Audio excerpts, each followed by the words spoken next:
Some promises survive bullets until fate rewrites them. In a quiet corner of rural America, where cornfields stretch for miles, lived John Miller's parents, Earl and Margaret. They didn't have much: a weather-beaten farmhouse, an old pickup, and their only son, their pride, their heartbeat, coffee percolator, distant rooster, soft wind. Every morning, Earl sat on the porch sipping coffee, watching his boy shine his army boots. There was pride in those wrinkles, pride and quiet fear. Earl smiling, "Son, remember, wars ain't just fought with guns. You fight 'em with faith, too." John grinning, "Don't worry, Dad. Faith's the one thing I'm carrying extra rounds of." Margaret from the kitchen door, gently, "Just promise me you'll come home, sweetheart." He looked up at her, that same crooked grin she loved since he was a boy. And she swore, for a moment, he still was. Across town, in a small rented house near the church, Emily, John's wife, was sewing tiny baby clothes. Soft hum of sewing machine, clock ticking. She was 6 months pregnant. Every stitch she made was a silent prayer that John would be home to hold their child. Emily reading his letter aloud.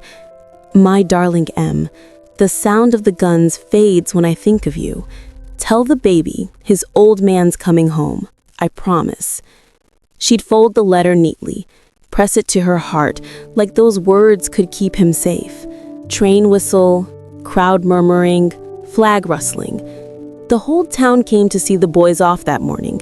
Flags waved, mothers cried, wives tried not to. Margaret hugging him tight. "Come back to us, Johnny, you hear me?" Earl forcing a grin. "You make us proud, son." Emily stood on the platform, one hand over her belly, the other holding his. Emily whispering, "Promise me you'll come home." John, softly, "I'll be back before he takes his first step. That's a promise." He kissed her forehead, her hands on her stomach, and that was the last smile she saw before the train pulled away. Gunfire, explosions, shouted commands. In a foreign desert halfway across the world, John fought not just the enemy. He fought fear, exhaustion, and the promise he made to Emily. "Comrade," yelling, "Miller, we're pinned down. Get that radio working." John, taking cover, breathing hard, "Hang on, I got it." Each bullet whizzing past reminded him of home, of the baby waiting to be born. At night, under a torn tent, he'd pull out Emily's letter and read it by flashlight. John, softly, to himself, "I'm coming home, I swear it." Ticking clock, rain against window.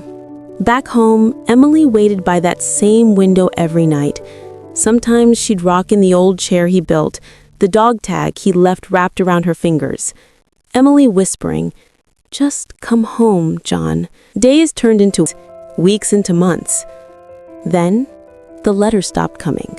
Evening crickets, thunder rumbling. Earl and Margaret still kept his room the same. Every night she lit a candle under his photo, whispering prayers into the quiet. Margaret softly, "Lord, if you can hear me, bring my boy home." Earl with a voice cracking, "He will, Maggie. Our Johnny's too stubborn not to." But the nights got colder, and the prayers got quieter. Knock on door, footsteps on porch, rain falling. That winter afternoon, the mail truck stopped outside the farmhouse. The postman's face said what his mouth couldn't say. The postman, quietly, "Mr. Miller, this came from the Department of Defense." Earl's rough hand shook as he opened the envelope. The words blurred as soon as he read them. Margaret's barely whispering, What does it say?" Earl with a broken voice, "It says he's not coming home." The paper fell to the floor. The candle by the photo flickered, then went out. Emily standing in the doorway, soaked from the rain, clutching her belly. Emily whispering, "You promised me, John." And her world went silent. Soft piano, wind through the cornfields. The days crawled by. Margaret's eyes looked older. Earl spoke less. Emily stopped crying, The tears had run dry. She just sat by that window, one hand on her stomach, whispering, "Your daddy's watching over us." But fate wasn't done with them yet, because a month later, another letter arrived, and what it said would change everything. This is only part 1, the beginning of a story about love, loss, and a courage that never dies. If this story touched your heart, click like, subscribe, and drop a comment. Part 2, please, because sometimes promises don't die. They just find their way home.